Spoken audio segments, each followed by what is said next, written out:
متكبرش علينا يا عم، تعال بس جدع.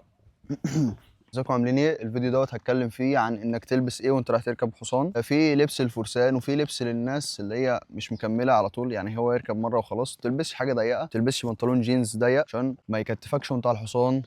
لكرة، الحاجات اللي بتمط هي احسن حاجه خلاص.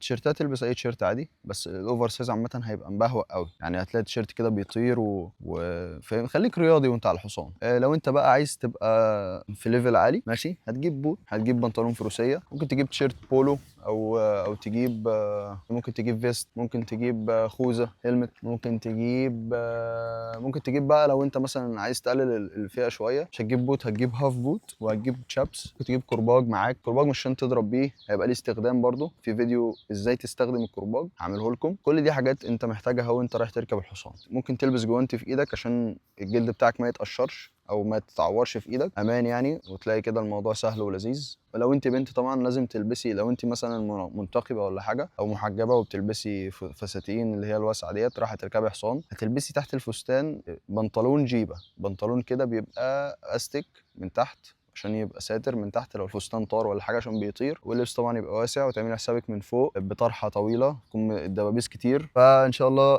الفيديوهات الجايه كلها تعجبكم. تابعونا عشان تشوفوا كل جديد. اي حد عنده اي سؤال في ركوب الخيل اسالوه لي تحت في الكومنتات وانا هرد عليكم على